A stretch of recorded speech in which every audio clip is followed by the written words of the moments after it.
दोस्तों, जिस हॉस्पिटल में पति डॉक्टर था, उसी हॉस्पिटल में उसकी तलाकशुदा पत्नी अपनी डिलीवरी कराने के लिए भर्ती हुई थी। और उधर जब हॉस्पिटल में पहुंचती है तो वह बुरी तरह से चिल्लाती है, पैरों को पटकती है। तब डॉक्टर दौड़ करके आता है और सारी नर्स स्टाफ वहां एकत्र हो जाता है। और जब उसकी हालत को जब उन्हीं में से एक डॉक्टर देखते हैं तो एकदम से चौंक जाते हैं, क्योंकि वह तो उसकी तलाकशुदा पत्नी रहती है। आखिर उन दोनों के बीच ऐसा क्या हुआ रहता है जिसकी वजह से दोनों अलग हो जाते हैं? आखिर क्या है इन दोनों पति पत्नी के बीच की कहानी? दोस्तों, ये कहानी पूरा जानने के लिए आप इस कहानी को अंत तक जरूर सुने। दोस्तों, आज की जो सच्ची कहानी मैं आपको सुनाने जा रही हूं, ये सच्ची कहानी उत्तराखंड की है। उत्तराखंड में एक राम सिंह नाम के व्यक्ति, जो सरकारी विभाग में कर्मचारी थे, उनकी एक लड़की थी जिसका नाम श्रेया है। पढ़ाई के लिए एक कॉलेज में उन्होंने एडमिशन दिलवा दिया था। वो पढ़ने के लिए जाया करती थी, क्योंकि राम सिंह की इकलौती लड़की थी और ना कोई लड़का था और ना कोई लड़की थी। इस वजह से वह अपनी लड़की श्रेया से बहुत ज्यादा प्रेम करते थे, बहुत ज्यादा दुलार करते थे। दोस्तों, जिनका एक ही औलाद होता है तो वह बहुत ज्यादा लाड प्यार उस पर लुटाते हैं।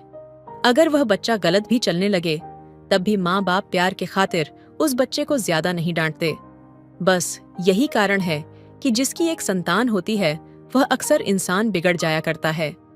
इधर श्रेया जब ग्रेजुएट करने लगती है, इंटर पास करने के बाद ग्रेजुएट करने लगती है, तब उसकी शौक और ज्यादा बढ़ जाती है, क्योंकि उसके पिता के पास बहुत सारी दौलत थी। और वह दौलत आखिर जाती तो जाती कहाँ, सारी दौलत उसी श्रेया के लिए थी, इसलिए वह उसे खूब खर्च किया करती थी।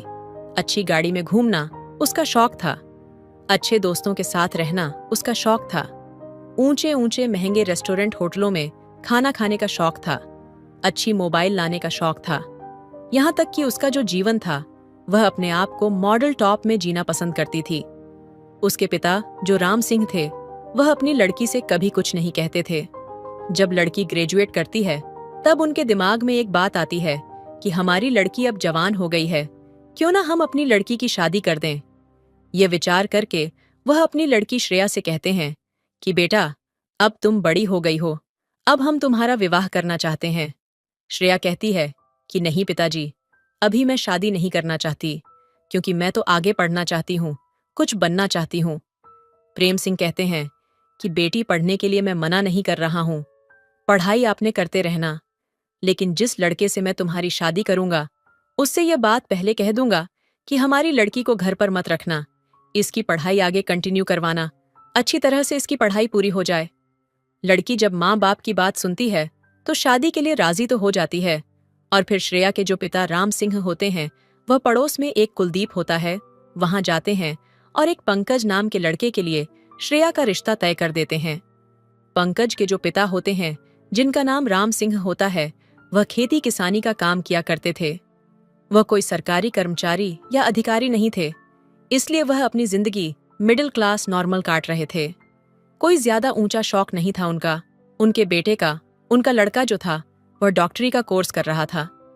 अब इधर जब शादी का दिन तय हो जाती है और शादी होने के बाद श्रेया पंकज के घर जब पहुंचती है दोस्तों, तब उसका वही पुराना शौक कि अच्छे होटलों में जाना, अच्छे रेस्टोरेंट पर खाना खाना और ऊंची गाड़ियों से घूमना, अच्छे फोन चलाना, मॉडल टॉप में रहना, शॉर्ट कपड़े पहनना। यह बात पंकज को और पंकज के माता पिता को बहुत बुरी लगती है और वह कहते हैं कि देखो, तुम इस घर में बहू हो, बेटी नहीं हो। बेटी होती है तब भी वह माँ बाप की इज्जत का ख्याल करती है, पर पर्दा करती है, लेकिन तुम बहू होकर के इतने छोटे कपड़े पहनती हो और ऊंचे ऊंचे शौक रखती हो। अरे, हम इतने ऊंचे शौक कहाँ तुम्हें करवा पाएंगे? हम खेती किसानी करने वाले व्यक्ति हैं, और दूसरी बात, हमारा लड़का पढ़ाई करता है, हमें वहां भी पैसा खर्च करना होता है, इसलिए मिडिल क्लास में बन करके रहो, ज्यादा ऊंची शौक मत करो। ये बात श्रेया को बहुत बुरी लगती है और श्रेया कहती है कि मैं इस तरह से तुम्हारे घर में नहीं रह सकती। मुझे अगर तुम्हें अपने घर में रखना है तो मेरी हर इच्छा तुम्हें पूरी करनी होगी, हर ख्वाहिश तुम्हें पूरी करनी होगी। इस बारे में पंकज के पिताजी अपने संधि से यानी राम सिंह से बात करते हैं और कहते हैं कि तुम्हारी लड़की तो यहाँ पर किसी की बात नहीं मानती। वह अपनी बात चलाती है, यहाँ शॉर्ट कपड़े पहनती है, ऊंची ऊंची शौक रखती है, तब वह भी उधर से कह देते कि देखो, हमारी लड़की यहाँ इकलौती है और बड़े ही लाड प्यार से पली है।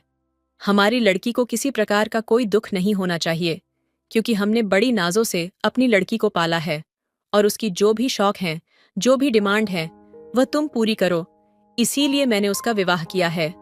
ये बात जब प्रेम सिंह सुनते हैं तो वह भी परेशान हो जाते हैं कि इसका मतलब ये है कि इसके माँ बाप ने ही इसको सर पर चढ़ा करके रखा है, इस वजह से यह किसी की बात नहीं मान रही है। दोस्तों, धीरे धीरे इसी प्रकार से कलह होते होते लगभग 6 महीने शादी को बीत जाते हैं और 6 महीने बीतने के बाद में इधर तो पंकज पढ़ने के लिए चला जाता है और वह रात दिन बड़ी कड़ी मेहनत करता है कि मैं पढ़ाई करने के बाद डॉक्टर बन जाऊं, क्योंकि उसका जो सपना था वह डॉक्टर बनने का था। देखने में खूबसूरत था, लेकिन पढ़ाई में भी बहुत होशियार था। पंकज के घर इधर श्रेया अपने ससुराल में रहते रहते उसे 6 महीने बीत तो जाते हैं, लेकिन हमेशा उनके बीच में यही तू में चलती रहती थी कि तुम ऐसा मत पहनो, कि ऐसा मत खाओ, ऐसी जगह मत जाओ, इतने फोनो, हर समय समय तुम बात करती रहती हो। यह बात पंकज के माता पिता को बिल्कुल भी पसंद नहीं थी और वह इन्हीं बातों को हमेशा टोकते रहते थे। श्रेया हमेशा इसी बात को अपने ससुराल वालों से झगड़ा करती रहती थी कि हमारी शौक पूरी कराओ, हमें कहीं घुमाने के लिए ले जाओ, लेकिन पंकज ना तो उसे कहीं घुमाने ले जाता था, ना उसकी कोई शौक पूरी कराता था। वह कहता था कि जैसे माँ बाप रख रहे हैं और जैसे हम सब रह रहे हैं, इसी प्रकार से तुम्हें हमारे घर में रहना पड़ेगा। श्रेया इस चीज को बिल्कुल भी स्वीकार नहीं करती कि हम आपकी तरह मिलकर के रहेंगे। वो तो ऊंचे ऊंचे शौक अपना पूरा करवाना चाहती थी। अब उन दोनों के बीच में तू में हमेशा इसी बात को लेकर के होती रहती है। लेकिन जब 6 महीने बीत जाते हैं तब श्रेया प्रेग्नेंट हो जाती है और जब प्रेग्नेंट हो जाती है तब वह अपने पिता से कहती है कि पिताजी, अब मैं इस घर में बिल्कुल नहीं रहूंगी, क्योंकि यहाँ जो रहन सहन है वह हमारे लायक नहीं है। तुमने कहा हमारा रिश्ता इन भूख नंगोले में की है ना, हमारी कोई इच्छा पूरी करते हैं। तब श्रेया के पिताजी राम सिंह आते हैं और अपनी लड़की को अपने घर बुला करके ले जाते हैं और कहते हैं कि बेटी, तुम चिंता मत करो, थोड़े दिन के बाद में उनकी जब आदत हो जाएगी तो वह तुम्हें समझने लगेंगे और फिर से तुम्हारा जीवन अच्छी तरह से कटने लगेगा।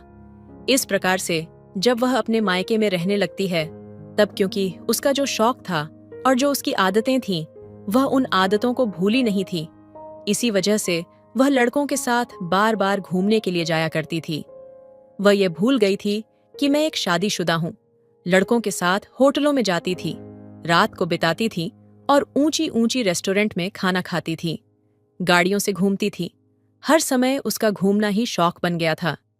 लड़कों के साथ में रहना, छोटे कपड़े पहनना, मॉडल न्यू लाइट में रहना ही उसका जीवन था। दोस्तों, अब धीरे धीरे समय बीतता चला जाता है और इधर जो पंकज होता है वह अपने डॉक्टरी की पढ़ाई पूरी मेहनत और लगन के साथ करता है। रात दिन वह मेहनत करता है और मेहनत करने के बाद में वह पास हो जाता है और इधर श्रेया ने तलाक के लिए कागज कोर्ट में डाल दिए थे और उन दोनों के बीच में तलाक हो जाता है। अब पंकज सोचता है कि चलो, श्रेया तो हमसे दूर हो गई, उसने तलाक ले लिया, क्यों ना हम अब जी जान से पढ़ाई करें। अब हमें कोई टेंशन नहीं है। वह हर समय हमें क्लेश करती रहती थी, टेंशन दिलाती रहती थी। अब मैं जी जान से पढ़ाई करूंगा। पंकज देखने में तो अच्छा था, लेकिन उसने जब जी जान से मेहनत से रात दिन एक करके जब पढ़ाई की तो वह अपनी डॉक्टरी का कोर्स पास कर लेता है और फिर एक सरकारी डॉक्टर बन जाता है। बड़ा डॉक्टर और डॉक्टर बनने के बाद में वह उत्तराखंड में एक अच्छे हॉस्पिटल में नियुक्त हो जाता है। इधर श्रेया अपने मायके में रह कर के अय्याशी कर रही थी। वह यह बात भी भूल गई थी कि मैं पंकज की बच्चे की मां बनने वाली हूं। अब तो वह रात दिन अपने यार दोस्तों के साथ घूमना, जब उसके डिलीवरी का समय जब नजदीक आता है तब उसके यार दोस्त जो होते हैं वह देखते हैं कि अरे श्रेया, तुम तो प्रेग्नेंट हो, अब तुम्हारे साथ हमें रहना अच्छा नहीं लगता। और उसके जितने भी यार दोस्त थे वह सब धीरे धीरे करके उसका साथ छोड़ जाते हैं और वह अकेली पड़ जाती है और फिर अपने पिताजी के घर रहने लगती है। जब 9वां महीना लगता है तब उसके पेट में दर्द उठता है। तब उसके पिता जो होते हैं तुरंत एम्बुलेंस बुला करके तत्काल उसी हॉस्पिटल में भर्ती करा देते हैं और इधर से वह दर्द की वजह से चिल्ला रही थी, तड़प रही थी, व्याकुल हो रही थी।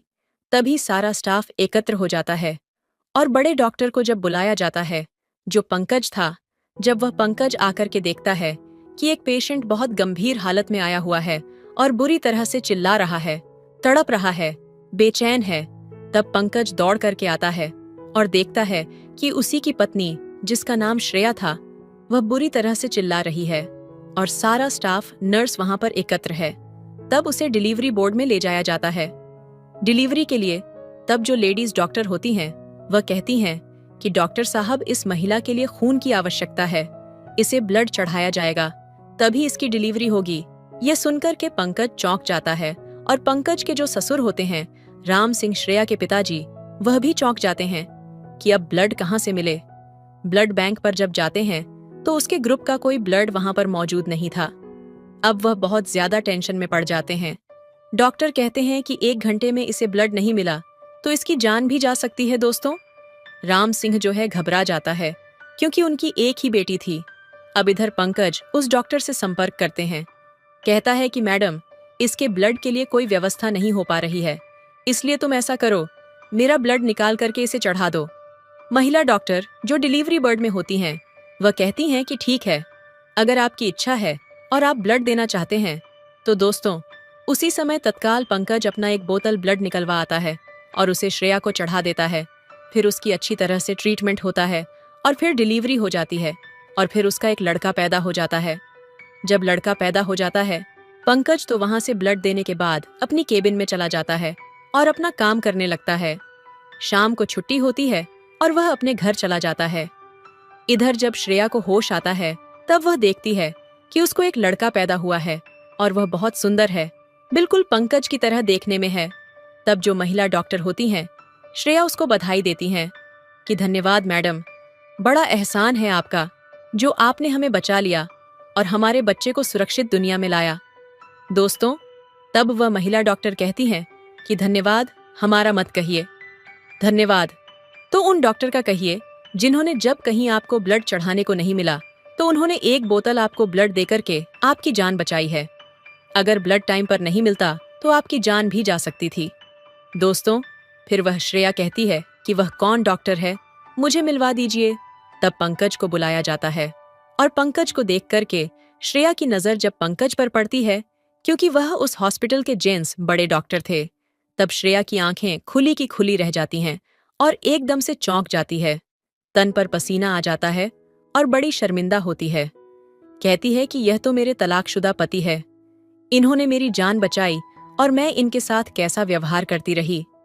मैंने कभी इनको अपनी नजर में कुछ नहीं समझा, हमेशा मैं इनको गरीब, भूखा, नंगा कहती रही और मैंने कभी भी इनकी कदर नहीं की, और आज इन्होंने ही मेरी जान बचाई है। यह कह करके वह बहुत ज्यादा शर्मिंदा हो जाती है और हाथ जोड़ने लगती है, पैर पकड़ने लगती है और फूट फूट कर रोने लगती है।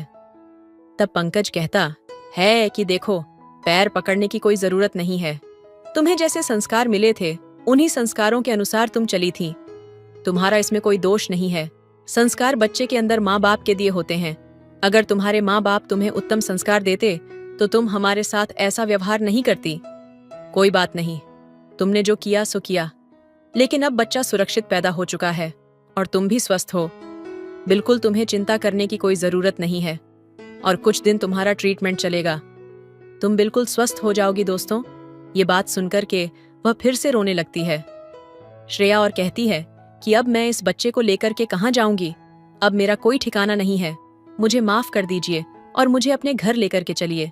पंकज कहता है कि मैं भूखा नंगा व्यक्ति तुम्हें अपने घर ले जाकर के तुम्हारी शौकी कहाँ पूरी करवा पाऊंगा, और रही बात तुम्हारे रहने की, तो मैं तुम्हें ऐसे मॉडल में नहीं रख पाऊंगा, शर्ट कपड़े नहीं पहना पाऊंगा और ऊंचे ऊंचे रेस्टोरेंट होटलों में खाना नहीं खिलवा पाऊंगा, इसीलिए तुम मेरे साथ नहीं रह सकती। अब तो वह बहुत ज्यादा शर्मिंदा होती है और उस श्रेया के पिताजी राम सिंह भी आते हैं, वह भी हाथ जोड़ने लगते हैं, कहते हैं कि बेटा, हमसे भी गलती हो गई, हमारी बेटी से भी गलती हो गई, अब यह बच्चा है, इस बच्चे के खातिर ही तुम मेरी बेटी को अपना लो, यह तो तुम्हारा ही है। पंकज जब यह बात सुनता है तो वह राजी हो जाता है और पंकज के पिताजी, माता जो भी होती हैं, वह सब कहती हैं कि बेटा, अब इसे माफ कर दो, अब तो तुम्हारा बेटा है, तुम इसकी परिवश करो, अच्छी तरह से इसे संस्कार दो। तब पंकज मान जाता है और फिर वहां से छुट्टी करा करके अपने घर ले जाता है और पुनः भगवान को साक्षी मान करके वह अपनी जिंदगी दोबारा से शुरू कर देते हैं। तो साथियों, ये कहानी सुना करके किसी का दिल दुखाना हमारा मकसद नहीं है।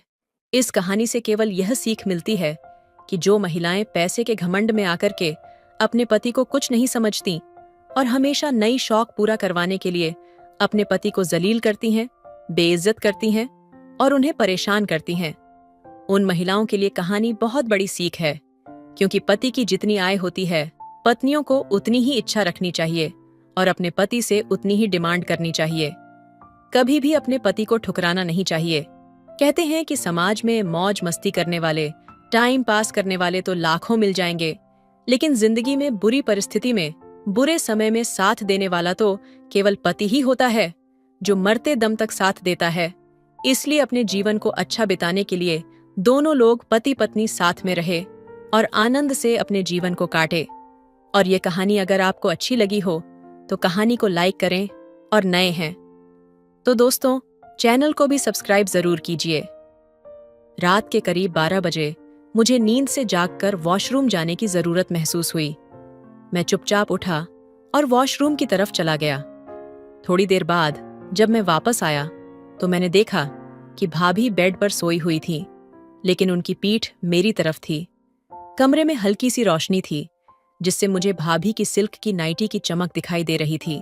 मैंने धीरे से अपने कदम बढ़ाए और देखा कि भाभी गहरी नींद में थी। उनका चेहरा शांति से भरा हुआ था और उनकी नाइटी ऊपर तक उठी हुई थी। उनका सारा सामान साफ दिख रहा था। यह देखकर मेरी हालत खराब हो गई है। मेरा सोया हुआ भूत जाग गया था, फिर वहीं पर भाभी को। मेरा नाम रोहित है। मैं अंबाला शहर का रहने वाला हूँ। मेरा लंबाई 8 इंच लंबा और 3 इंच मोटा है। दोस्तों, अगर मेरे चैनल पर नए होंगे तो सब्सक्राइब जरूर कीजिएगा। कुछ दिन पहले की बात है, जब मैं अपना इंटरव्यू देने के लिए मुंबई से गुजरात जा रहा था।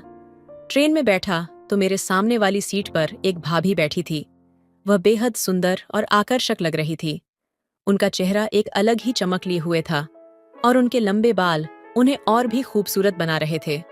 उनका भरा हुआ बदन, गोल गोल संतरे और मस्त गठीला शरीर, भाभी को देखकर मुझे बेहद सुकून और मजा आ रहा था और आत्मविश्वास ने मेरी नजरें उनकी ओर खींच ली। ट्रेन चलते चलते मैंने सोचा, क्या मैं उनसे बात करूं? फिर मैंने हिम्मत जुटाई और उनसे बातचीत शुरू की। भाभी ने मुस्कुराते हुए जवाब दिया, आप कहाँ जा रहे हैं? मैंने बताया कि मैं गुजरात जा रहा हूँ, जहाँ मेरा एक इंटरव्यू है। ये सुनकर वह बोली, अच्छा, मैं भी गुजरात की रहने वाली हूँ। मुंबई अपने पति से मिलने आई थी। फिर मैंने उनका नाम पूछा तो भाभी ने अपना नाम ज्योति बताया। मैंने कहा, अच्छा, आप गुजरात में किस जगह पर रहती हो? उसने कहा कि मैं भी कलोल में रहती हूँ। हमें एक दूसरे से बातें करते करते अच्छा लगने लगा। भाभी की बातें सुनकर मुझे उनका व्यक्तित्व और भी पसंद आने लगा। ट्रेन में सफर करते हुए हमने अपने अपने जीवन के बारे में और भी कई बातें साझा की। मैंने बताया कि मेरा इंटरव्यू एक ऑटोमोबाइल कंपनी में है और भाभी ने मुझे प्रोत्साहित किया। भाभी के साथ ऐसे ही इधर उधर की बातें चलती रहीं। मैं पूरे रास्ते उनको ही देखता रहा। वह बहुत ही मस्त माल लग रही थी। शायद भाभी ने भी नोट कर लिया था, मगर उन्होंने मुझसे कुछ नहीं बोला। रात के करीब 11 बज चुके थे जब ट्रेन कलोल स्टेशन पर रुकी। मैं और ज्योति भाभी दोनों ही ट्रेन से बाहर निकले। भाभी का बैग बहुत भारी था तो मैंने उनकी मदद के लिए कहा, भाभी लाओ, मैं आपका बैग उठा देता हूँ। उन्होंने मुझे बड़े विनम्रता से धन्यवाद कहा और हम दोनों स्टेशन से बाहर आ गए। कलोल में रात गहराने लगी थी और आसपास ज्यादा लोग नहीं दिख रहे थे। स्टेशन के बाहर पहुंचकर भाभी ने मुझसे पूछा, अब रात को कहाँ ठहरने का सोचा है? मैंने सोचा कि शायद होटल ढूंढना पड़ेगा, लेकिन भाभी ने कहा, अगर तुम्हें कोई दिक्कत ना हो तो हमारे घर आ सकते हो। घर पास में ही है और तुमने मेरी मदद भी की है। मुझे भी रात में बैग उठाने में मुश्किल हो रही है। मैंने थोड़ी देर सोचा और फिर हामी भर दी। रात काफी हो चुकी थी और मुझे भी होटल ढूंढने की जगह भाभी के घर जाना ज्यादा सही लगा। हम दोनों रेलवे पटरी पार करके भाभी के घर की तरफ बढ़े। चलते चलते मैंने भाभी से पूछा, आपका घर कितना दूर है? भाभी ने मुस्कुराते हुए कहा, बस थोड़ी दूर, और तुम देखना, मेरे घर का माहौल बहुत अच्छा है। उनकी बात सुनकर मुझे राहत मिली और मैंने सोचा कि यह शायद एक नई दोस्ती की शुरुआत हो सकती है। जब हम उनके घर पहुंचे तो भाभी ने दरवाजा खोला और मुझे अंदर आने को कहा। अंदर पहुंचकर मैंने कहा, थैंक यू भाभी। भाभी ने कहा, थैंक यू तो मुझे कहना चाहिए, तुमने मेरी बहुत मदद की है। घर के अंदर एक हल्की सी रोशनी थी और दीवारों पर लगे चित्रों ने घर को एक खास माहौल दिया था। फिर उन्होंने मुझसे पूछा, रोहित तुम्हें भूख लगी है, क्या खाना पसंद करोगे? मुझे भी थोड़ी भूख लग रही थी तो मैंने कहा, भाभी चावल बना लो, जल्दी बन जाएंगे। भाभी हंसी और बोली, ठीक है, मैं कपड़े चेंज करके आती हूँ, तुम भी सामने वाले कमरे में जाकर कपड़े बदल लो और थोड़ा आराम कर लो। मैं उस कमरे में चला गया जहां उन्होंने इशारा किया था। वहां जाकर मैंने अपने कपड़े बदले और हाथ मुंह धोकर तैयार हो गया। मैंने एक आरामदायक लोवर और टी शर्ट पहन ली थी। थोड़ी देर बाद भाभी अपने कमरे से बाहर आई। उन्होंने काले रंग की सिल्क की नाइटी पहनी हुई थी जो बहुत ही खूबसूरत लग रही थी। उनके कपड़े सादे थे पर उन पर बहुत अच्छे लग रहे थे। मैंने उन्हें देखा और वे मुस्कुराते हुए बोली, क्या हुआ, ठीक नहीं लग रही हूं क्या? मैंने तुरंत जवाब दिया, अरे भाभी, आप तो बहुत अच्छी लग रही हो मेरी इस बात पर। वे भी मुस्कुरा दी और फिर रसोई में खाना बनाने चली गई। मैं वहीं बैठा बैठा अपने फोन में कुछ देखने लगा और भाभी ने रसोई में चावल और सब्जी की तैयार शुरू कर दी। कुछ ही देर में रसोई से पक रहे खाने की खुशबू आनी शुरू हो गई और मेरे पेट में हल्की सी भूख और तेज हो गई। भाभी ने मुझसे कहा, खाना बस बन गया है, तुम मेज पर बैठ जाओ। मैं मेज पर बैठ गया और उन्होंने मेरे सामने चावल और सब्जी परोसी। अब वह खाना खाने लगी। खाना खाते हुए हम बातें कर रहे थे। भाभी ने पूछा, खाना कैसा है? मैंने कहा, बहुत अच्छा है। फिर भाभी ने पूछा, और घर कैसा लगा? मैंने कहा, कहाँ, घर भी अच्छा है। फिर भाभी ने धीरे से पूछा, और घरवाली कैसी लगी? मैं थोड़ा चौंका और मैंने बोला, वो भी बहुत अच्छी है। इस पर वह थैंक यू बोलकर खाना खाने लगी। हम दोनों ही मुस्कुरा रहे थे और एक दूसरे से नजरें चुरा रहे थे। फिर भाभी ने मेरे बारे में पूछा, इंटरव्यू का टाइम क्या है? तो मैंने बोला, कल 10 बजे हैं। भाभी ने कहा, फिर तो कोई प्रॉब्लम नहीं है, मैं तुम्हारे लिए नाश्ता बना दूंगी, तुम खाकर ही जाना। मैंने भी हाँ बोल दिया। फिर हम दोनों ने खाना खत्म किया। खाना सादा था लेकिन बहुत स्वादिष्ट था। हमने साथ बैठकर खाना खाया और बातें की। उन्होंने अपने परिवार के बारे में बताया कि उनके पति मुंबई में काम करते हैं और वह कलोल में अकेली रहती हैं। उनके हंसमुख स्वभाव ने मेरे दिल में उनके प्रति और भी इज्जत बढ़ा दी। रात गहरी हो चुकी थी और हम दोनों ने खाना खाकर बर्तन साफ किए। फिर भाभी ने कहा, तुम्हें आराम करने की जरूरत है, सुबह जल्दी उठना है ना? फिर मैंने पूछा, आप परफ्यूम कौन सा यूज करती हो? आपके रूम से बहुत अच्छी महक आ रही है।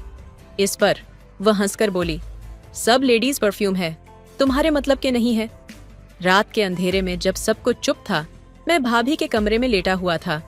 थोड़ी देर बाद भाभी कमरे में आई और मुस्कुराते हुए बोली, तुम और कुछ भी बताओगे? मैंने हंसकर कहा, क्या पूछना चाहती है? भाभी ने मेरी आंखों में देखते हुए कहा, अगर तुम्हारी जॉब यहाँ लग गई तो फिर तुम कहाँ रहोगे? मैंने थोड़ी देर सोचते हुए कहा, कमरा लेना पड़ेगा रेंट पर। वे थोड़ी चुप हो गई, फिर बोली, क्या तुम मेरे घर पर रह सकते हो? मैंने थोड़ा संकोच में कहा, भाभी, आपके घर पर कब तक रहूंगा? भाभी ने हंसते हुए कहा, जब तक तुम रहना चाहो। मैंने फिर कहा, नहीं भाभी, ऐसा अच्छा नहीं लगेगा। वे समझ गई और बोली, ठीक है, किराए पर रह लेना। जो किराया तुम बाजार में दोगे वह मुझे दे दिया करो, तुम्हारे सहारे से मेरा भी मन लग जाएगा। मैंने इस प्रस्ताव पर विचार किया। ये वाकई में एक अच्छा विचार था। मैंने कहा, ठीक है, पहले नौकरी तो लगने दो, तभी तो पता चलेगा। भाभी ने कहा, तुम्हारी जॉब पक्की है। मैंने मुस्कुराते हुए कहा, आपको कैसे पता? वे बोली, बस मुझे पता है। मैंने कहा, देखते हैं। भाभी ने फिर से पूछा, अगर नौकरी लग गई तो तुम मेरे घर पर ही रहोगे ना? मैंने हाँ में सिर हिलाया। इस बात से हमारे बीच एक अच्छी समझ बन गई थी। फिर थोड़ी देर बातें करने के बाद मैंने कहा, भाभी, अब हमें सो जाना चाहिए, सुबह मुझे भी जाना है। भाभी बोली, अरे हाँ, मुझे भी जॉब पर जाना है। वे भी किसी कंपनी में काम करती थी। मैंने पूछा, मैं यहाँ कहाँ सो जाऊं? भाभी ने कहा, तुम मेरे पास सो जाओ, हम दोनों साथ में सो जाएंगे।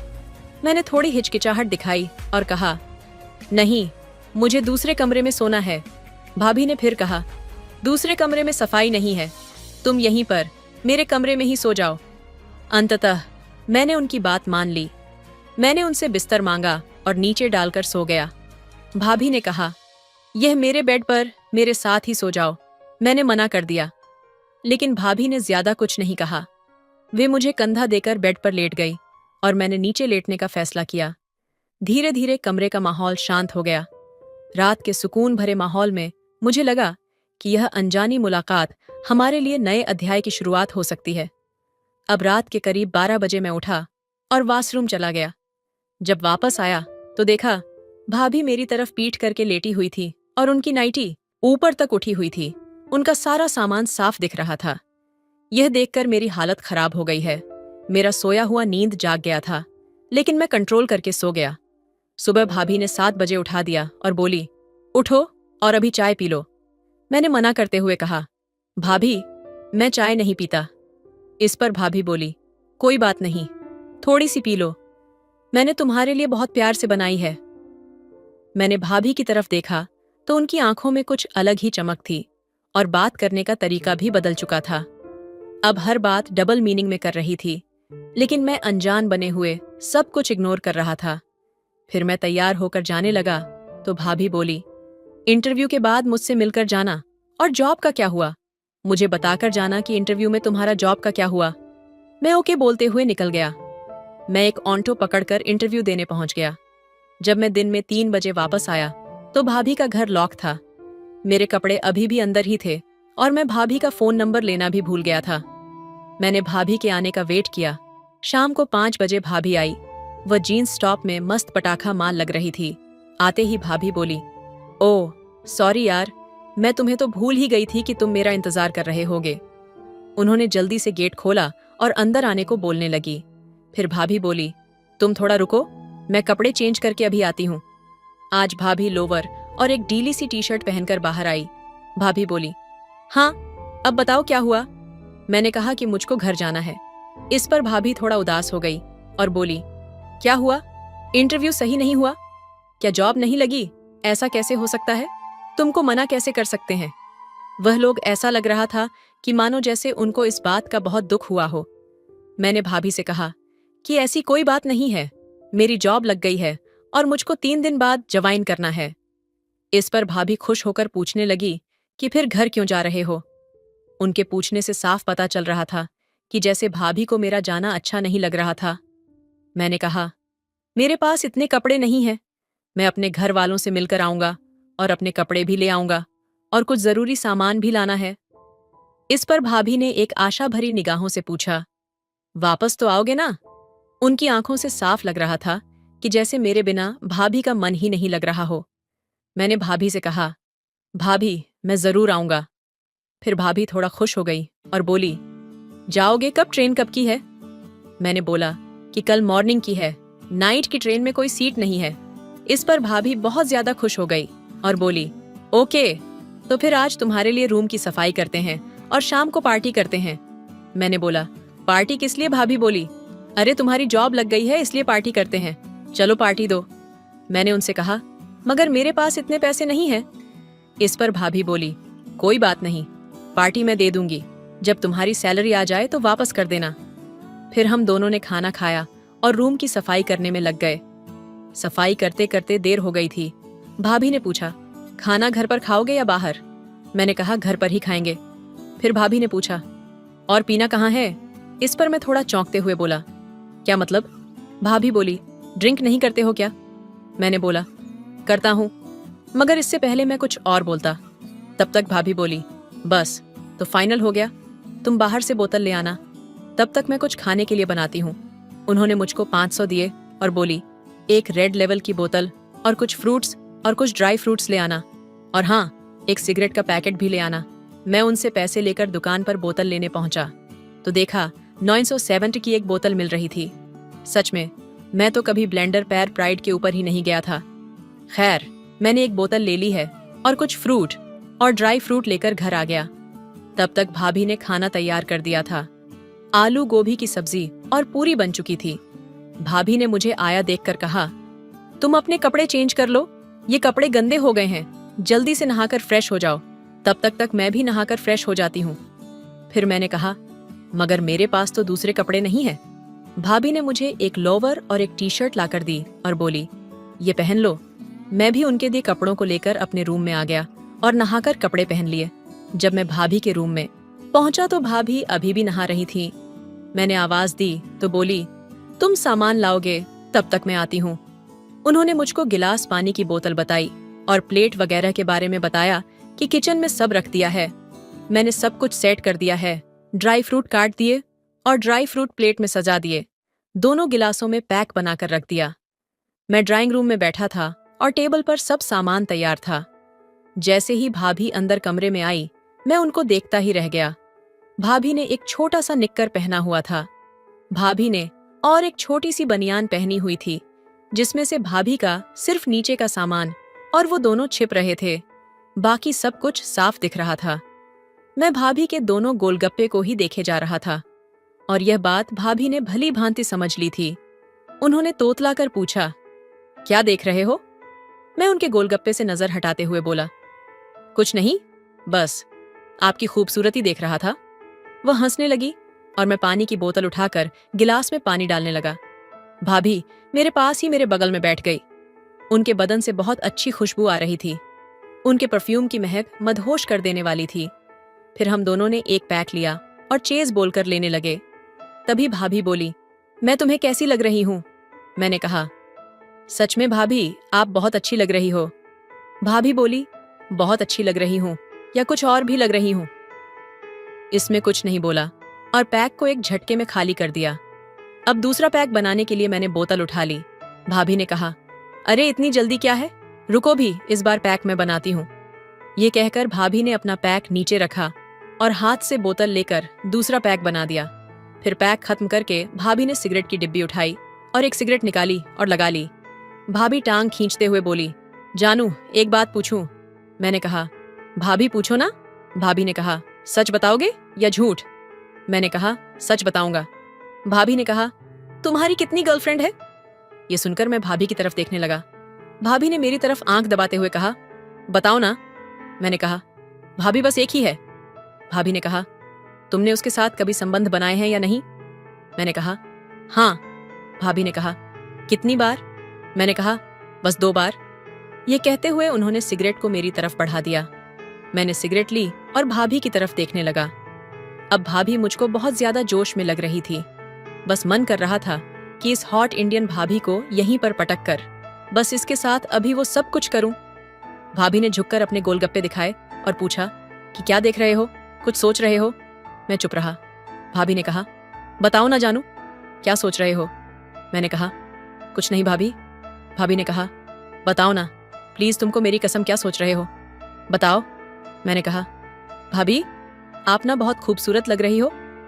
भाभी हंसती हुए बोली, हाँ वो तो मुझको पता है कि मैं एक बहुत खूबसूरत हूँ, तुम्हारे भैया भी यही बोलते हैं। वह अंगड़ाई लेकर हंसने लगी। मैंने कहा, भाभी भैया यहाँ पर क्यों नहीं रहते? वो बोली, तुम्हारे भैया मुंबई में जॉब करते हैं और मेरी जॉब यहीं पर है, इसलिए हम दोनों अलग अलग रहते हैं, लेकिन जब मन करता है तो मिल लेते हैं। अभी मैं उनसे मिलने ही गई थी, कभी वो भी मिलने आ जाते हैं। मैं कुछ नहीं बोला। भाभी ने कहा, तुम बताओ, तुम कैसे मिलते हो अपनी गर्लफ्रेंड से? मैंने कहा, जब भी मौका मिलता है तब मिल लेते हैं, नहीं तो कोई बात नहीं। इन बातों के बीच हमारे गिलास खाली हो गए थे। भाभी ने बोतल उठाई और पैक बनाने लगी। हम दोनों ने पैक खत्म किया और मैंने सिगरेट सुलगा ली।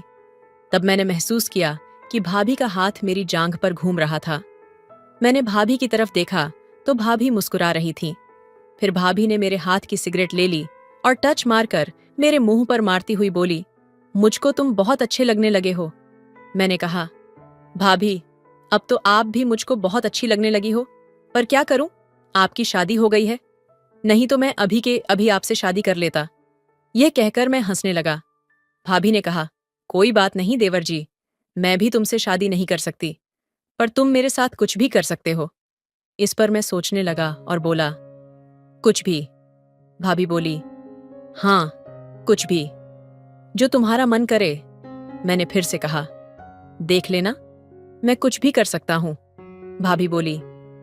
करके दिखाओ, तभी तो पता चलेगा कि क्या क्या कर सकते हो दोस्तों। मुझे उम्मीद है कि आपको मेरी कहानी में मजा आ रहा होगा। फिर हॉट इंडियन भाभी की रात भर का गेम खिलाया। फिर भाभी ने बोला, बहुत मजा आया, मॉर्निंग में मेरी ट्रेन थी। तो फिर भाभी ने बोला, चलो अब जाओ और जल्दी से वापस आकर मेरी बची हुई आग को बुझा देना। मैं तुम्हारा इंतजार करूंगी। कहानी में एक ऐसा प्रसंग है जहां एक महिला के प्रति रवैया अत्यंत वेदनशील और मर्यादा से परे होता है। इस तरह की स्थितियों से यह शिक्षा मिलती है कि किसी भी रिश्ते में, चाहे वह पारिवारिक हो या दोस्ताना, मानवीय गरिमा और मर्यादा का ध्यान रखना बहुत जरूरी है। एक सच्चा संबंध तभी फलता फूलता है जब उसमें दोनों पक्ष एक दूसरे के आत्मसम्मान का आदर करते हैं। हमें यह सीखना चाहिए कि किसी व्यक्ति की निजी सीमाओं का सम्मान करना और उन्हें कभी असहज महसूस नहीं कराना चाहिए। कहानी का एक प्रमुख हिस्सा यह दिखाता है कि कैसे नैतिकता और आत्मसंयम की कमी एक व्यक्ति को गलत मार्ग पर ले जा सकती है। दीपक का अपनी भावनाओं पर नियंत्रण न कर पाना यह दर्शाता है कि किसी के प्रति आकर्षण होना स्वाभाविक है, लेकिन आत्मसंयम बनाए रखना अत्यंत आवश्यक है। हर परिस्थिति में हमें यह ध्यान रखना चाहिए कि हमारे कार्य न केवल हमें बल्कि दूसरों को भी प्रभावित करते हैं। इसलिए अपने विचारों और इच्छाओं पर नियंत्रण पाना, संयम बनाए रखना और नैतिकता की दिव्या का पालन करना चाहिए।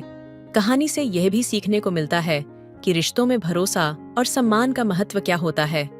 कहानी के पात्रों के बीच आपसी व्यवहार से यह साफ है कि यदि रिश्तों में विश्वास और सम्मान ना हो तो वे संबंध लंबे समय तक टिक नहीं सकते। विशेषकर पुरुष महिला संबंधों में सम्मान और गरिमा का विशेष स्थान होता है। ये संबंध चाहे भाई बहन, दोस्त या सहयोगी का हो, एक दूसरे के प्रति ईमानदारी और सम्मान सर्वोपरि है। तो दोस्तों, आपको एक कहानी कैसी लगी, कमेंट करके जरूर बताइए। हेलो दोस्तों, स्वागत है आपका हमारे YouTube चैनल पर। रात का सन्नाटा धीरे धीरे कमरे में फैल चुका था। घर के आंगन में एक पुराना चूल्हा रखा था जो अब अपनी उम्र के कारण ठीक से जल नहीं पा रहा था। रश्मि 24 साल की एक विधवा महिला दिन भर की थकान के बाद चूल्हे के पास बैठी थी। उसकी आंखों में थोड़ा सा निराशा और एक उम्मीद थी। वह जानती थी कि आज भी उसे कुछ अच्छा नहीं मिलने वाला है, लेकिन फिर भी वह उम्मीद से चूल्हे को देख रही थी, जैसे उसकी आंच फिर से जलेगी और उसका दिन कुछ बेहतर होगा। तभी उस छोटे से गांव में हवा का झोंका आया और साथ में लाया एक आवाज, दीदी, क्या मैं आपकी मदद कर सकता हूँ? रश्मि ने चौंक कर सिर उठाया। सामने खड़ा था करण जोशी, 22 साल का लड़का जो कभी कभी घर के आसपास देखा जाता था। उसकी आंखों में एक चमक थी जो उसे अलग करती थी। वह एक साधारण लड़का था, लेकिन उसके चेहरे पर एक अजीब सी मासूमियत थी, जैसे दुनिया को न जाने क्या देख रहा हो। उसने मुस्कुराते हुए कहा, मुझे लगता है आपका चूल्हा ठीक से जल नहीं पा रहा है, क्या मैं मदद कर सकता हूँ? रश्मि ने उसकी तरफ देखा। उसकी मदद के प्रस्ताव को लेकर वह थोड़ी झिझक रही थी, लेकिन फिर भी उसने सिर हिलाया और कहा, ठीक है, अगर आप मदद कर सकते हो तो। करण ने बिना और कुछ कहे चूल्हे के पास जाकर उसे ठीक करना शुरू कर दिया। उसके हाथों में कुछ ऐसा था जो चूल्हे के बुझते हुए अंगारों में फिर से जान डाल रहा था। रश्मि को जैसे एक अजीब सा एहसास हुआ। उसके दिल में कहीं हलचल सी होने लगी। वह देख रही थी कि कैसे करण बड़े सलीके से चूल्हे को दुरुस्त कर रहा था और उसकी आंखों में कहीं एक गर्माहट थी जो रश्मि के दिल को छू रही थी। आपका नाम क्या है? रश्मि ने धीमे से पूछा, जैसे उसने पूछने का कोई कारण नहीं रखा हो। करण, करण जोशी, उसने बिना झिझके जवाब दिया। उसकी आवाज में एक आत्मविश्वास था जो रश्मि को और भी अजीब सा महसूस करा रहा था। आपका नाम? रश्मि, उसने हल्का सा मुस्कुराते हुए कहा, लेकिन उसकी मुस्कान में एक दुख की छाया थी जिसे करण ने महसूस किया। हालांकि उसने कुछ नहीं कहा। चूल्हा अब धीरे धीरे जलने लगा था और आंगन में हल्की सी गर्मी फैलने लगी। रश्मि ने देखा कि करण अभी भी चूल्हे के पास खड़ा था और अब वह उसकी तरफ देख रहा था, जैसे वह कुछ कहना चाहता हो। रश्मि की धड़कनें तेज हो रही थीं। उसे नहीं पता था कि ये क्या था, एक अजनबी का मदद करना या फिर उसकी आंखों में वह कुछ था जो रश्मि के दिल की गहराई को छू गया था। आप ठीक हैं? करण ने धीरे से पूछा। जैसे रश्मि की उदासी का राज वह जानने के लिए बेताब हो। उसकी आंखों में एक सौम्यता और समझ थी जो रश्मि को असहज कर रही थी। वह जानती थी कि वह सिर्फ एक साधारण लड़का नहीं था, उसकी मासूमियत और गहरी नजरों में कुछ था जो उसे खींच रहा था। रश्मि ने गहरी सांस ली और फिर मुस्कुराते हुए कहा, धन्यवाद करण, बहुत अच्छा किया तुमने। करण के चेहरे पर एक हल्की सी मुस्कान फैली, लेकिन उसमें कुछ ऐसा था जो रश्मि के दिल को धड़कने पर मजबूर कर रहा था। वह बिना कुछ कहे धीरे से चूल्हे के पास से हटने लगा, लेकिन अचानक रुककर उसने कहा, आपको इस चूल्हे की चिंता नहीं करनी चाहिए रश्मि दीदी, मैं यहां हूं। अगर कभी और कुछ चाहिए हो तो मुझे बताइएगा। रश्मि की आंखों में एक नया सा कंफ्यूजन था। वह महसूस कर रही थी कि यह लड़का एक अजनबी होते हुए भी उसे कुछ खास समझता है, कुछ ऐसा जो उसे किसी ने पहले कभी नहीं समझा था। उसकी आंखें करण से मिलीं और एक पल के लिए दोनों की नजरें एक दूसरे में गुम हो गईं। उस क्षण में जैसे समय थम गया हो। रश्मि को यह समझ में नहीं आया कि वह क्या महसूस कर रही थी, लेकिन उसके दिल में एक हल्की सी उम्मीद जगी। क्या यह वह एहसास था जो उसने कभी खो दिया था? मैं जा रहा हूं, करण ने फिर से कहा, लेकिन हमेशा यहां हूं। उसकी आवाज में एक दिलचस्प अजनबियत थी जो रश्मि के भीतर कुछ और महसूस करा रही थी। वह बस उसे देखती रही जब तक वह अंधेरे में खो न गया। उस रात चूल्हे की आंच से ज्यादा रश्मि के दिल में कुछ और जलने लगा था। क्या यह वही प्यार था जो उसने कभी खो दिया था, या फिर यह एक नई शुरुआत थी? रश्मि ने आंखें बंद कीं और एक गहरी सांस ली। वह जानती थी कि करण के साथ कुछ था जो उसे समझने में वक्त लगेगा, लेकिन वह चाहती थी कि वह वक्त जल्दी आए। रश्मि उस रात सो नहीं पाई। चूल्हे की हल्की सी आंच करण की यादों की तरह दिल के भीतर फैल गई थी। वह सोच रही थी, क्या वह सही था जो उसने बिना सोचे समझे एक अजनबी की मदद ली थी? लेकिन फिर उसी पल उसे याद आया कि जब करण ने उसकी आंखों में देखा था तो वह महसूस कर रही थी जैसे किसी ने उसके दिल को पहचाना हो, कुछ ऐसा जो वह खुद भी शायद भूल चुकी थी। उसकी मासूमियत और आत्मीयता ने उसे गहरे तक छुआ था और आज वह हर पल बस उसे ही सोच रही थी। अगले दिन जब सूरज की किरणें दरवाजे से आंगन में आ रही थीं, रश्मि ने बाहर झांका और फिर उसकी नजरें वहीं रुकीं जहां उसने रात को करण को जाते देखा था। वह उसी रास्ते से वापस आ रहा था, हाथ में कुछ सामान लिए। रश्मि का दिल तेजी से धड़कने लगा। वह चाहकर भी खुद को रोक नहीं पाई। उसके कदम जैसे बिना किसी इरादे के करण की ओर बढ़ गए। तुम फिर से? रश्मि ने खुद को संभालते हुए कहा, लेकिन उसकी आवाज में एक हल्का सा कंपन था जो वह चाहकर भी छुपा नहीं सकी। हाँ रश्मि दीदी, करण ने धीरे से कहा, मैंने सोचा तुम्हारी मदद कर सकता हूं। आज मैं सब्जियां लाया हूं, कुछ ताजा खाना पकाना चाहिए। रश्मि की आंखों में एक सुकून की लहर दौड़ी। उसका दिल उस युवक की मासूमियत, उसकी सच्चाई और उसकी निस्वार्थ मदद के लिए धड़क रहा था। तुम क्या हमेशा ऐसे ही मदद करते हो? रश्मि ने अनजाने में पूछ लिया। करण एक पल के लिए चुप हो गया, जैसे उसने कोई गहरा सवाल सुना हो। फिर उसने सीधे रश्मि की आंखों में देखा और धीरे से कहा, तुम नहीं जानती रश्मि दीदी, कभी कभी कुछ लोगों से मिलकर ऐसा लगता है जैसे जीवन का सच्चा मतलब मिल गया हो। मैं ये नहीं कह सकता कि मैं तुमसे कुछ चाहता हूं, लेकिन तुम्हारे साथ कुछ पल बिताना अच्छा लगता है।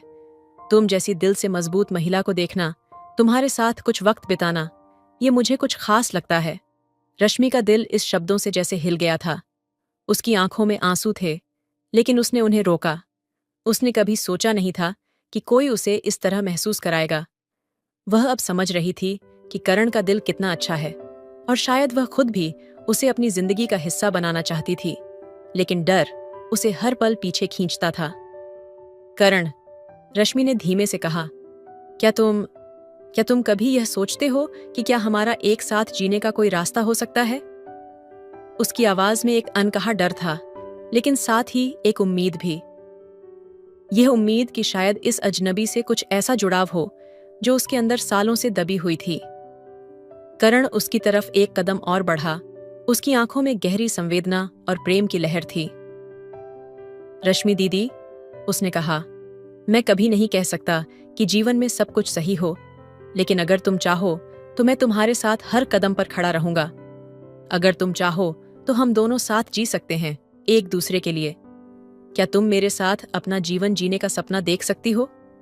उसके शब्द रश्मि के दिल में एक हलचल पैदा कर गए थे। वह सोचने लगी थी कि क्या उसे इस मौके को खोने देना चाहिए या फिर इस नए रिश्ते को अपनाना चाहिए जो उसे एक बार फिर से जीने की उम्मीद दे रहा था। रश्मि ने आंखें बंद की और फिर धीरे से कहा, मैंने कभी नहीं सोचा था कि मैं फिर से किसी के साथ जी सकती हूँ, लेकिन तुम शायद वह हो जिसके साथ मैं अपना भविष्य देख सकती हूँ। करण, तुम्हारे बिना तो लगता है जैसे कोई राह नहीं है, लेकिन तुम्हारे साथ मुझे लगता है जैसे सब रास्ते सही हैं। करण की आंखों में खुशी की झलक थी और उसने बिना एक शब्द कहे रश्मि का हाथ अपने हाथ में लिया। उसका हाथ इतना गर्म था जैसे उसमें किसी पुराने रिश्ते का एहसास छुपा हो, जैसे समय की धारा में खोकर वह दोनों एक दूसरे के लिए बने थे। मैं तुमसे वादा करता हूं रश्मि, करण ने कहा, हम दोनों एक साथ सब कुछ सह सकते हैं, चाहे कैसी भी मुश्किल हो, क्योंकि अब हम एक दूसरे के बिना कुछ नहीं हैं। वह दोनों वहीं आंगन में खड़े थे और जैसे समय ने उन्हें वहीं रोक लिया था, इस पल में सब कुछ स्थिर था। चूल्हे की आंच अब कुछ खास नहीं लग रही थी, क्योंकि उनके दिलों की गर्मी अब सबसे ज्यादा महसूस हो रही थी। और तभी रश्मि ने यह तय किया, वह अब अकेली नहीं है, वह किसी के साथ अपना जीवन बिताने जा रही है जो उसे सचमुच समझता है। करण का हाथ थामे रश्मि ने महसूस किया कि उसने सच में अपने जीवन का सबसे अहम फैसला ले लिया था। अब वह जानती थी कि दोनों के बीच जो रिश्ता बन रहा था वह सिर्फ एक प्यार भरा दिल नहीं, बल्कि एक अडिग साझेदारी थी, साथ जीने और मरने का एक वादा, एक प्यार जो किसी भी दुख दर्द को पार कर सकता था। करण और रश्मि के बीच कुछ था जो शब्दों से परे था। दोनों के दिलों के बीच एक अदृश्य राग बजा था, एक ऐसा राग जो न तो बयां किया जा सकता था, न ही समझा जा सकता था, बस महसूस किया जा सकता था। वह कुछ था जो धीरे धीरे उनके आत्मा को जोड़ रहा था, जैसे कोई पुरानी यादें जो सागर की गहराई में कहीं दबी हों और अचानक एक हलचल के साथ ऊपर आ जाएं। रश्मि के दिल में डर था, लेकिन अब वह डर उसे काटने की बजाय उसे और करीब लाता था। वह जानती थी कि कभी किसी ने उसे इतना समझा नहीं था, लेकिन अब करण उसकी आंखों में देखता था और उसे लगता था कि वह उसे हर एक पल के भीतर जानता है। उसकी नजरें, उसकी मुस्कान, उसका हर एक शब्द, वह सब कुछ बहुत ज्यादा खास था। और इस खासियत ने रश्मि को उस अजनबी के करीब खींच लिया था जिसे वह खुद से इतना दूर समझती थी। एक शाम जब सूर्यास्त के समय दोनों चूल्हे के पास बैठकर भोजन बना रहे थे, रश्मि की आंखें उसकी ओर उठीं। वह चुपचाप किसी परिस्थिति को महसूस कर रही थी, कुछ ऐसा जो वह बहुत समय से भूल चुकी थी। करण, वह धीरे से बोली, उसकी आवाज में हल्की सी कांप थी। क्या तुम भी कभी डरते हो? करण ने किचन से पत्तियां काटते हुए सिर उठाया और उसके चेहरे पर कुछ ऐसा था जो रश्मि को अचानक ही जज्बातों से भरा महसूस करवा गया। उसने धीमे से कहा, डरते हो? वह चुप हो गया और फिर धीरे से अपनी जगह से उठा। उसके कदम रश्मि के पास आए और वह खड़ा हो गया। क्या तुम जानती हो रश्मि, जब से मैंने तुम्हें जाना है मुझे डरना छोड़ दिया है। मैं अब नहीं डरता, अब डर की कोई जगह नहीं है। रश्मि ने उसकी बातों को सुना और जैसे उसके दिल में बर्फ की चादर धीरे धीरे पिघलने लगी। करण की आंखों में वह सच्चाई थी जो उसने कभी महसूस नहीं की थी, एक ऐसी सच्चाई जो उसके भीतर घुले हुए दर्द और अकेलेपन को एक हल्की सी राहत दे रही थी। लेकिन क्या तुम जानते हो करण, रश्मि ने अपनी आंखें भरते हुए कहा, मैंने कभी यह नहीं सोचा था कि मैं फिर से किसी के साथ जी सकती हूं। करण उसकी आंखों में गहरे तक देख रहा था और जैसे वह उसकी चुप्पी में समा गया हो। वह बिल्कुल पास था और फिर हल्के से कहा, रश्मि, मैं तुमसे एक वादा करता हूं, अगर तुम चाहो तो हम दोनों इस डर और अकेलेपन को तोड़ सकते हैं। हम दोनों एक दूसरे के लिए जी सकते हैं। हम दोनों का प्यार एक ऐसा सूरज बन सकता है जो इस दुनिया के अंधेरे को दूर कर दे। रश्मि की आंखें आंसुओं से भर गईं। वह कितनी बार इस प्यार को नकार चुकी थी, कितनी बार अपने दिल को बंद कर दिया था, और आज जब करण ने उसे अपना हिस्सा बनाने का वादा किया तो वह जैसे उसी कड़ी को पूरा कर रही थी जो वह हमेशा से चाहती थी। एक प्यार, एक वादा जो कभी टूटने न पाए। तुमसे प्यार करने की क्या वजह है? रश्मि ने धीरे से पूछा। उसकी आवाज में किसी ख्वाब की तरह नमी थी। क्या तुम जानते हो कि एक वक्त था जब मैंने सोचा था कि मैं किसी से प्यार नहीं कर सकती, कि मैं कभी खुश नहीं हो सकती? मैं जानता हूँ रश्मि, करण ने धीरे से कहा। मैं जानता हूँ, क्योंकि मैं भी वही महसूस करता था। लेकिन तुमसे मिलकर, तुम्हारे साथ हर पल बिताकर मुझे यह एहसास हुआ कि प्यार कभी देर से नहीं आता, बस सच्चे दिल की तलाश होती है। और मुझे लगता है कि वह दिल मैंने तुम्हारे रूप में पाया है। रश्मि ने उसकी आंखों में देखा और फिर धीरे से अपना हाथ बढ़ाया। करण ने भी बिना कहे उसका हाथ अपने हाथ में ले लिया। उस पल में दोनों के दिलों के बीच किसी अनकहे वादे का संचार हुआ। अब वे जानते थे कि यह एक शुरुआत थी, एक यात्रा थी जिसमें उन्हें साथ चलना था। दोनों के दिलों में एक ही ख्वाब था, साथ जीने का ख्वाब, साथ मरने का ख्वाब। क्या तुम कभी मेरे साथ अपना भविष्य देख पाओगी? करण ने रश्मि से पूछा।